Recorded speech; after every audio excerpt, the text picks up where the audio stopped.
I was asking, he's looking, I think.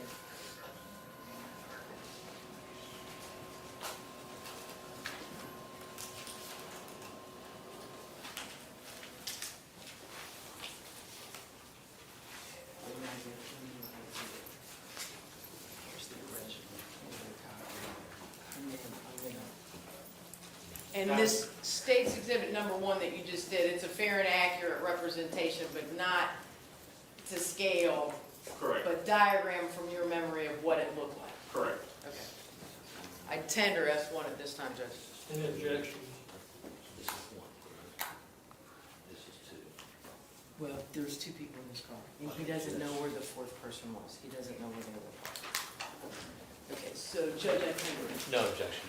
They admitted it up. Oh, I'm sorry. Okay, so do you want this back just to look at it? No.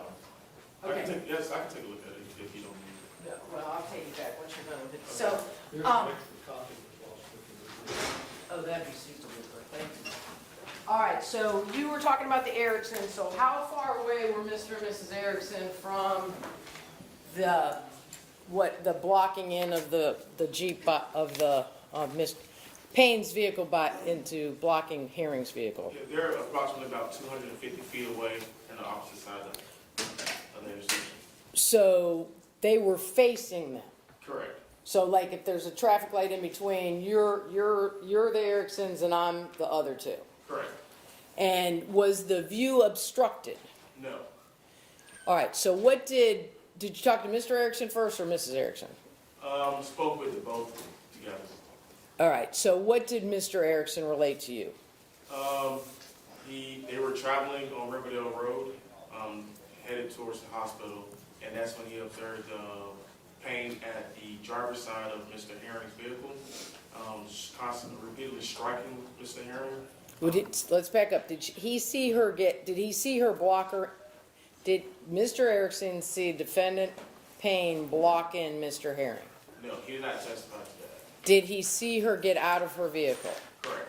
Okay, so what did he see from when she got out of her vehicle until she got over to the other vehicle? He observed Hannah Payne approach the driver's side of Mr. Herring's vehicle. Did she have anything in her hand or on her person that he observed of note at that point in time? No.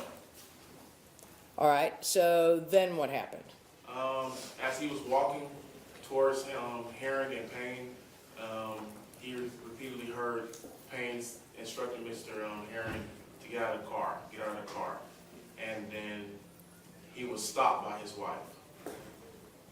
So Mr. Erickson was walking, and why was he walking towards To intervene to stop Payne from striking Herring. Okay, so we didn't get to the striking part. So defendant Payne approaches Mr. Herring's vehicle, and then what does Erickson say he sees her do, if anything? He sees her punching Mr. Herring several times. Was Mr. Herring still in the vehicle? Correct. He was still seated in the driver's seat. Was his window down? Yes. So she was punching through the open window and striking him where, did Mr. Erickson say? In the face and to the body, to the upper chest area. And how close did Mr. Erickson get to them before his wife stopped him? Probably within 60 to 80 feet. And did he notice anything as he's walking up that she had with her? He doesn't notice at that time. Okay. So as he sees, does he say anything or do anything? Yes, he yells to Payne to stop, to leave him alone, to stop, and I can read exactly what he said.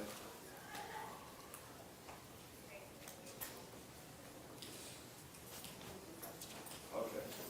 Actually, by referencing his statement, he does state that he does see a gun. Okay, so, all right, let's back up. When did Mr. Erickson see that there was a gun? Who had the gun? Where did Mr. Erickson observe the gun when he first saw it?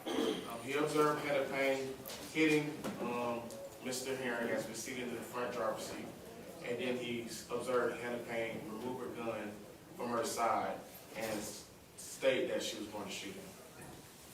And was she using those kind of words, or was she using more colorful language? She was using more colorful language. And what would the more colorful language start with? the F. Okay, so she was saying, it just use, you don't have to use the whole word, just say what he said she was saying. Get out of that effing car, and that I'm going to shoot you. And at this point in time, was the gun out? Yes. And how, did Mr. Erickson describe how close the gun was to Mr. Herring? He described the gun to be within the windshield, the window area, within inside of the truck. So inside the truck, and Mr. Herring was sitting in the driver's seat. Correct. Did Mr. Erickson observe Mr. Herring to be hitting back or have a weapon of his own? No. He described Mr. Herring to have his arms up, like trying to deflect from the punches as well as the gun. All right, and then what happened according to Mr. Erickson? He was grabbed by his wife, and then he saw two officers that further down the street where he began to try to get those officers' attention. And as so he turned, did he turn or was he running in the same direction as he was watching what was going on? He turned, his wife pulled up in the vehicle and they drove down to the officers to get the officers' attention. While that was happening, did they hear or see anything else? Yes, they heard a gunshot. And then did they proceed to the officers or did they go back to the scene? They proceeded to the officers because at that time they heard a gunshot. They were approaching the officers, and then him and the officers ran towards the gunshot. All right, and Mrs. Erickson, does she have anything to add to what Mr. Erickson told you to that particular set of facts that he gave you? No, her story was consistent with Mr. Erickson. She saw Payne repeatedly striking Mr. Herring at the driver's side window and yelling for him to get out the effing car. Did either one of them ever see Mr. Herring hit back? No. All right. Witness number 2 that you have on here is a Ms. Rosser. Is that Yes. correct? Yes. And Ms. Rosser was parked approximately, or stopped approximately how far away from Ms. Payne and Mr. Herring? About 40 feet. So about as far as you and I are apart. Correct. And what did, is that mine? Jeez. What did Ms. Rosser relate to you she saw? Or Yeah. other officers? Yes, she indicated that she thought that Payne was banging on the driver's side window because of the fact from where her view was. But when she was able to drive around the accident, she observed Payne striking Mr. Herring, punching him. With what, her hand? With her hand, yes. Did she know which hand was hitting and what the other hand was doing? According to the officer, she was hitting with her left hand and holding the gun in her right hand. Did Ms. Rosser observe Mr. Herring hitting back or have a weapon of his own? No. And did she actually see when the shot occurred? Yes. And describe that. What did she describe? Yeah, she described she heard one shot and that she observed Hannah Payne return to her car and change her clothing. All right, and so who was the fourth person that was interviewed? The fourth person would be Ashley Jackson. All right, and who did Miss Jackson interview with? She interviewed with Detective Chapman. And what did how far, you don't know where she was parked? I'm not clear on their interview yet. All right, so what did Miss Jackson say she had observed? While speaking to Jackson over the phone, she observed what she said to be a physical altercation at the driver's side window and a gunshot. But Detective Chapman went more in depth of an interview with her, and I haven't got that update yet. But he didn't relate to you that Miss Jackson saw Mr. Herring with a weapon of his own? No. And did she relate that he was striking back, or did she relate he was in a defensive posture? Defensive posture. So, who was the first police officer that arrived at the scene? Officer Ritchie. And what happened between the defendant, when the defendant saw Officer Ritchie? So Officer Ritchie is in a suit like you or in a uniform? He's a uniform officer. Was he one of the ones directing the traffic down the road? Correct. And what happened between the defendant, Payne, and Officer Ritchie when he first got up there? Defendant Payne handed Officer Ritchie a holstered firearm with the shell casing in the chamber. And he took possession of that. Correct. Now, let's go back to the 911 operator.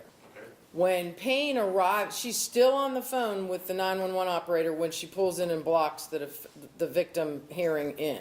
Correct. And what during that, and that 911 call is recorded and we have possession of it. Correct. So what is the 911 operator when she realizes that the defendant Payne is blocking in Mr. Herring? What does the 911 lady say?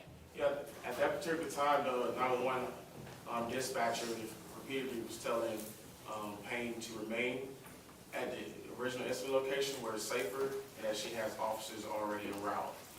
And then in the background, because at this particular time it doesn't appear that Payne has her cell phone with her, in the background you can hear, get out of the car, get out of the car, get out of the car, get out of the effing car.